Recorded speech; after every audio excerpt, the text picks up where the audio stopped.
محمد أبا أحد من رجالكم ولكن رسول الله وخاتم النبيين محمد মুস্তাফা সাল্লাল্লাহু আলাইহি ওয়াসাল্লাম তোমাদের কোন সাবালক পুরুষের পিতা নন, তবে তিনি আল্লাহ তাআলার রাসূল এবং শেষ নবী। কার কথা? আল্লাহ তাআলার কথা। প্রশ্ন জাগে, মুহাম্মদুর রাসূলুল্লাহ যদি শেষ নবী হয়, তাহলে ঈসা আলাইহিস সালাতু ওয়াস সালাম আবার কিয়ামতের পূর্বে আসবে কিভাবে? উনিও তো নবী। ওনার আশা যদি সঠিক হয়, মুহাম্মদুর রাসূলুল্লাহ শেষ নবী হয় কি করে? আর মুহাম্মদুর রাসূলুল্লাহ শেষ নবী হওয়া যদি সঠিক হয়, ঈসা নবী আবার আসবে কি করে? এই প্রশ্নটা কাদিয়ানীরা করে থাকে। এই প্রশ্নের সহজ উত্তর হলো, আমাদের নবী মুহাম্মদুর রাসূলুল্লাহ সাল্লাল্লাহু আলাইহি ওয়াসাল্লাম শেষ নবী হওয়ার অর্থ হলো আমাদের নবীর পর পৃথিবীতে নতুন কোনো আর নবীর আগমন হবে না।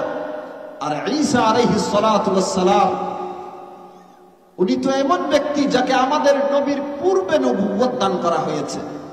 যাদেরকে আমাদের নবীর পূর্বে নবুয়ত দান করা হয়েছে, ওনারা আমাদের নবীর পর আসতে কোনো বাধা নেই। আমাদের নবীর পর নতুন নবী আসতে বাধা, আগের নবী আমাদের নবীর পর আসতে কোনো বাধা নেই।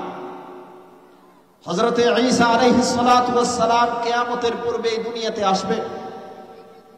হাফেজ ইবনে হাজার আসকালানী রাহিমাহুল্লাহ বুখারী শরীফের ব্যাখ্যাকারী আল ইসাবা ফি তাময়িজিস সাহাবা নামক কিতাবে লিখেছেন যে উনি কিয়ামতের পূর্বে এই দুনিয়াতে আসবে এবং আমাদের নবী মুহাম্মদুর রাসূলুল্লাহ সাল্লাল্লাহু আলাইহি ওয়াসাল্লামের শরীয়ত অনুযায়ী এই পৃথিবীতে শাসন করবে।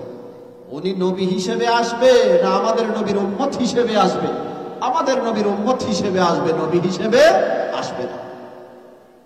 হাদিস শরীফে আছে, জনাবে মুহাম্মদুর রাসূলুল্লাহ সাল্লাল্লাহু আলাইহি ওয়াসাল্লাম ইরশাদ করেছেন, قال رسول الله صلى الله عليه وسلم إني فضلت على الأنبياء بست فذكر منها وختم بي النبيون أو كما قال النبي عليه الصلاة والسلام।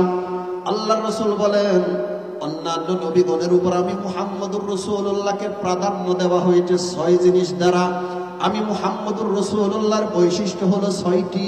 এই 6টি বৈশিষ্ট্যের মধ্যে একটি বৈশিষ্ট্য হলো খুতিমা বিয়ান নবিয়্যুন, ওরে নবীগণের আগমনের সিলসিলা আমি মুহাম্মদুর রাসূলুল্লাহর দ্বারা সমাপ্ত করে দেওয়া হয়েছে। এটা আমাদের নবীর বৈশিষ্ট্য সমূহের মধ্যে একটা বৈশিষ্ট্য। নবীগণের আগমনের সিলসিলা আমাদের নবীর মাধ্যমে সমাপ্ত করে দেওয়া হয়েছে। সুতরাং আমাদের নবীর পর এই পৃথিবীতে নতুন করে আর কোন নবীর আগমন হবে না। আরেক হাদিসে আল্লাহর রাসূল বলেন, আমার উদাহরণ এবং আমার পূর্ববর্তী নবীগণের উদাহরণ হলো সেই ব্যক্তির মতো যেই ব্যক্তি একটি সুন্দর করে ঘর তৈরি করেছে, চকচকে ঝকঝকে একটি ঘর তৈরি করেছে, কিন্তু ঘরের মধ্যে একটি ইটের জায়গা খালি আছে। কি খালি আছে? একটি ইটের জায়গা খালি আছে।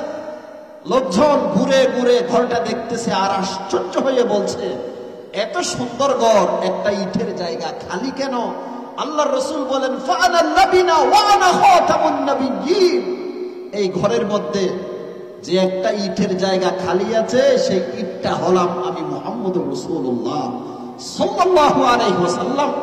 এর অর্থ হলো নবুয়তের বিল্ডিং এর মধ্যে একটা ইটের জায়গা খালি ছিল।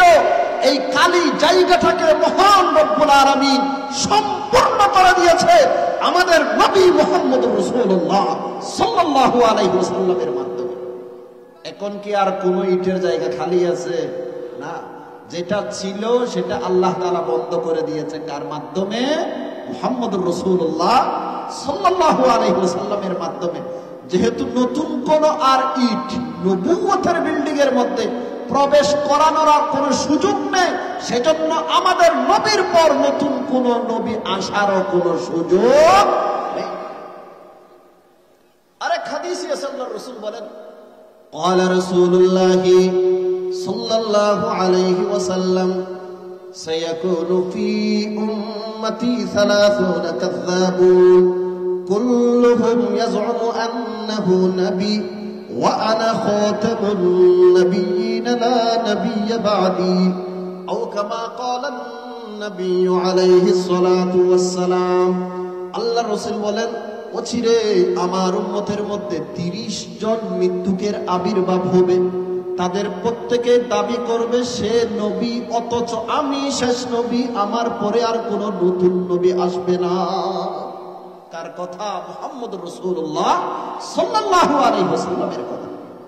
তাহলে কোরআন দ্বারাও একথা প্রমাণিত হয়ে গেল, আমাদের নবী শেষ নবী, আমাদের নবীর পর নতুন কোন নবীর আগমন হবে না।